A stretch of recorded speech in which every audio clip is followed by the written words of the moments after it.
Esse foi o questionamento dos discípulos depois que eles testemunharam Jesus acalmando o vento forte. Os filósofos clássicos diziam que, diante da vida cotidiana, nós deveríamos ter um olhar crítico. Eles chamavam isso de atitude filosófica. É você olhar o que era óbvio com outro olhar. Aquilo que era comum, aquilo que estava fazendo parte do seu dia a dia. Era justamente dessa postura que nascia, segundo eles, o pensamento filosófico. Foi mais ou menos isso que aconteceu com os discípulos. Assim como nós, Jesus fazia parte do seu dia a dia. Essa cena que nós acabamos de ver de uma forma maravilhosa nessa peça, está registrada em Marcos capítulo 4. Mas tem paralelo também em Mateus 8 e em Lucas 8 também. Mateus é interessante porque começa o seguinte, capítulo 5, Sermão da Montanha, vai até o 7. Os discípulos estavam ali vendo Jesus ensinando, sabedoria incrível. Ninguém nunca viu algo parecido. Jesus falava como quem tem autoridade. Vai até o capítulo 7. Depois do capítulo 7, eles descem da montanha. Capítulo 8 começa assim. E quando Jesus desce da montanha, os discípulos vão atrás dele, logo de imediato, ele cura um leproso. Depois o servo de um centurião, a sogra de Pedro, expulsa demônios, conversa com aqueles que pretendem segui-lo, e logo em seguida, Jesus resolve atravessar o mar. E os discípulos estavam ali vendo tudo isso. Mas chega em alto mar, o vento forte chega. E a cena, como eu falei, em Mateus 8, Marcos 4 e Lucas 8, são muito parecidas. Os discípulos ali acostumados com o mar. Nada novo para eles, a maioria pescadores. O mar era lugar normal para eles. Mas naquele dia o vento estava diferente, muito forte, muito forte. E eles estavam naquele barco e Jesus estava com eles no barco. E o vento chegou a tal ponto que eles foram acordar Jesus desesperados. E a inquietação deles, aí é que está interessante. Eles acordam Jesus e falam o seguinte: não se importa que a gente morra? Essa questão dos discípulos, não o seu medo, não as suas lutas, não a sua angústia, mas foi justamente essa questão que Jesus respondeu. Depois que eles acordaram, Jesus se levanta, pede que o vento forte se acalmasse, que as ondas aquietassem, fez-se brisa suave. E depois Jesus olha para os discípulos e pergunta: vocês ainda não creem? Por que tanto medo? Jesus não fala isso porque eles estavam com medo somente, ou porque eles estavam passando por luta, ou porque eles estavam se sentindo sozinhos, inadequados, incompreendidos. Não foi nada disso. A questão que Jesus responde é: não se importa comigo? A lógica dos discípulos é uma lógica muito parecida com o que muitos de nós temos ainda hoje. E a lógica é o seguinte: se Jesus está no barco, o vento forte nenhum chega. Se o vento forte chegou, é porque Jesus não está no barco. Isso não é verdade. Jesus está no barco das nossas vidas, ainda que o vento forte chegue, ainda que as lutas apareçam, ainda que as circunstâncias nos amedrontem, igualzinho que a gente viu ilustrado aqui. A questão não é o que está ao nosso redor, a questão é o que está dentro do nosso coração. E quando Jesus pergunta para eles, é uma pergunta que serve para mim e para você também: vocês não têm fé? Percebam que, assim como os discípulos, nós também estamos na igreja e conhecemos sobre Jesus, aprendemos sobre Ele, cantamos sobre Ele. Parece aquilo que as pessoas dizem: você conhece fulano? A gente fala assim, eu sei quem é, mas não conheço, sabe? Fulano eu sei quem é, mas não conheço não. Às vezes a gente tem essa mesma relação com Jesus. A gente sabe quem é. A gente conhece o povo dele. A gente canta para ele, a gente abre a palavra dele, a gente estuda sobre ele. Mas conhecer mesmo, não. Mas a grande questão é que Jesus convida a mim e a você para conhecê-lo. Aquilo que os filósofos falaram, mesmo que Jesus faça parte da sua história, da sua vida, que você não lembre em momento da sua vida em que Jesus não estava presente. Quando você nasceu, você pode ter sido apresentado na igreja, nasceu de família de crente. Nem lembra qual foi o dia que você se converteu, porque nasceu na igreja, foi seguindo. Então você sabe quem é. Canta, conhece as músicas, participa dos eventos. Tudo isso é importante, mas não é suficiente. É necessário conhecê-la. E esses discípulos que tinham testemunhado tudo, ensinamentos profundos, milagres extraordinários, manifestação de poder nunca visto, mas foi justamente no dia da tempestade, do vento forte, que eles conheceram Jesus. Naquele dia, Jesus deixou de ser uma informação e passou a ser uma realidade na sua vida. Naqueles dias, ele conheceu que Jesus era muito mais poderoso do que qualquer vento forte.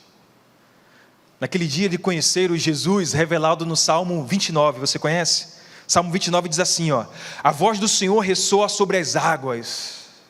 O Deus da glória troveja, o Senhor está sobre as muitas águas, a voz do Senhor é poderosa, a voz do Senhor é majestosa. E o Salmo 29 termina assim, o Senhor está entronizado sobre o dilúvio. O Senhor é o Rei entronizado para sempre. O Senhor dá força ao seu povo. O Senhor abençoa o seu povo com brisa suave. Até então, o medo daqueles discípulos era com a tempestade. Mas depois que Jesus levantou muito mais poderoso do que a tempestade, o que o texto de Marcos termina, diz o seguinte: e eles, apavorados, perguntavam uns aos outros: quem é este que até o vento e o mar lhes obedecem? Gente querida, não é suficiente você saber sobre Jesus. Não é suficiente você acumular informações, você conhecer todas as canções. É fundamental que você tenha uma experiência com Ele, ainda que essa experiência seja mediante a um vento forte. Ainda que no seu coração você esteja com a sensação de que ninguém te ouve, de que ninguém te compreende, de que estando você numa multidão, você ainda se sente só. Saiba o seguinte, que você é objeto do amor de Deus. Que Deus enviou seu Filho com um projeto de te trazer de volta para casa.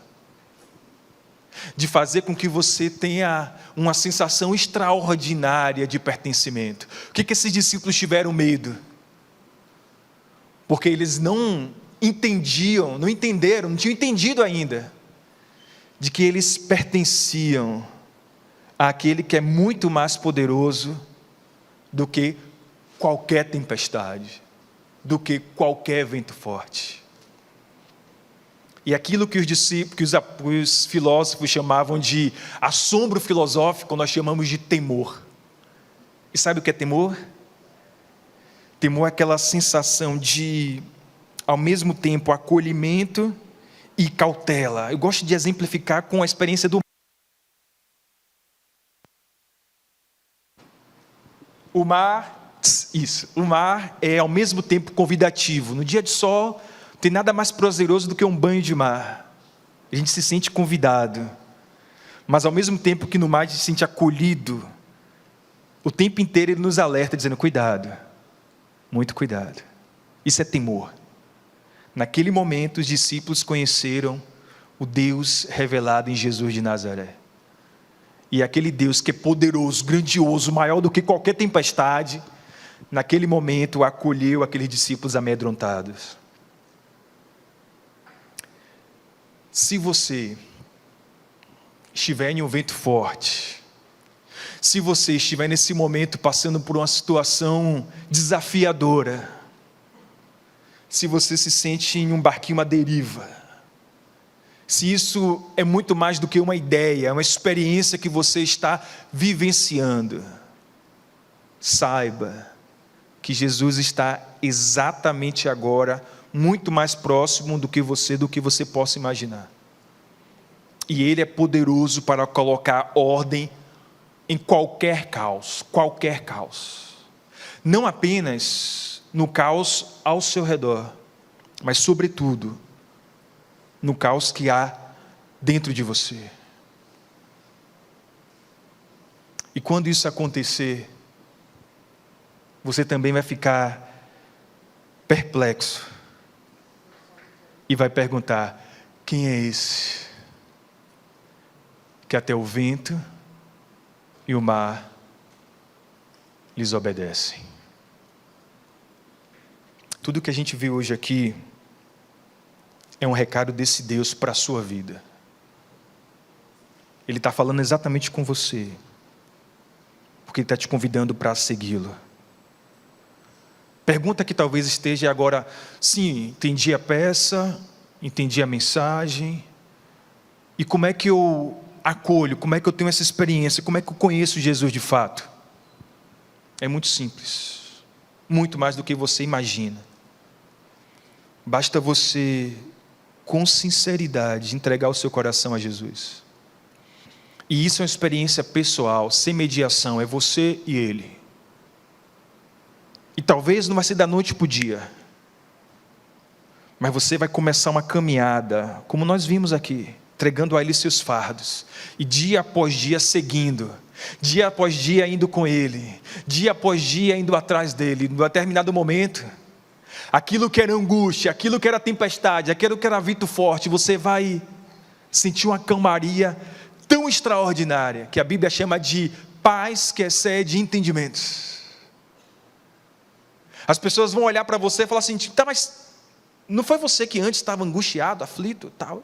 De onde vem isso? De onde vem essa paz? De onde vem essa calmaria, essa tranquilidade? O que aconteceu? E aí você vai poder dizer que aquele que é poderoso para acalmar toda a tempestade agora habita no meu coração. Se você deseja experimentar isso, eu queria te convidar para a gente orar agora. Por favor, feche seus olhos, por um momento, feche seus olhos. Todos, por favor. Feche seus olhos, quero te convidar para a gente orar. Senhor, nosso Deus bendito e amado, obrigado, Senhor, por estarmos aqui essa noite, testemunharmos de tudo que testemunhamos. Obrigado, Deus, por cada filha e filho do Senhor, queridos, que se empenharam para trazer essa mensagem tão clara para os nossos corações. Obrigado. Nós te agradecemos porque sabemos que essa mensagem nada mais é do que um convite a entregarmos os nossos corações ao Senhor, para que nunca esqueçamos que mesmo em meio a ventos fortes, o Senhor está conosco, que o Senhor está no barco da nossa existência, que os nossos corações não estão à deriva, que a nossa vida não está ao vento, que o Senhor poderoso, muito mais poderoso do que qualquer tempestade, muito mais poderoso do que qualquer vento forte, habita em nós.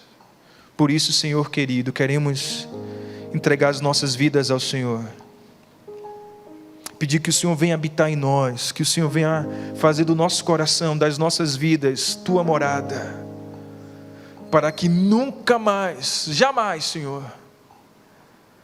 sintamos medo de nenhum vento forte, porque quando as ondas vierem, quando o vento soprar, nós vamos caminhar seguros, porque sabemos que conosco o Senhor está.